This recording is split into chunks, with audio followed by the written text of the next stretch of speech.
60% of black boys believe they're going to become pro athletes. That is what's the word? That's a mental virus. That's a virus, and we got to eradicate that virus. That's a virus. In fact, I'm gonna do my Dr. Fauci imitation right now, and tell you that that's a virus that needs to be fixed, and the vaccine is black wealth and financial literacy. That's the vaccine. You got to get these boys, snap them out of this nonsense. I'm not saying they can't play sports. Sports are great, just like content creation's great. I think content creation's fun. I love making content, but Lord Jesus, some of these things need to be hobbies. And the reality is that most grown men do not get to make money playing a children's sport. Most grown men can look back and say, "Yeah, I played basketball in high school because that was a kid's game. I ran track in high school when I was young."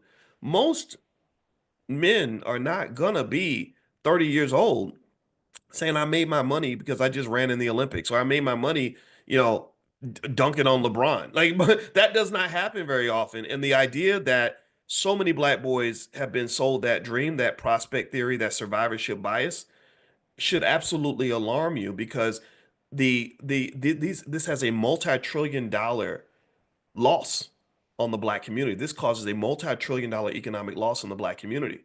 Why? Well, because what is economics? Economics is the study of the allocation of scarce resources.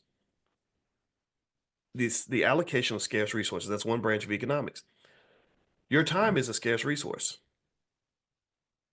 Give me a yes if you have only 24 hours in a day. How many of you only have 24 hours in a day? Because if you figured out how to have more than 24 hours in a day, I need to know what you did, because you're living in a parallel universe.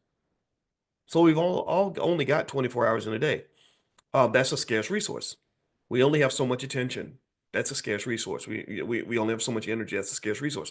So what happens when you have millions of black boys that take their scarce resource called time, and they say, instead of spending 2 hours a day learning how to build a business and invest, I'm going to spend 2 hours a day at basketball practice.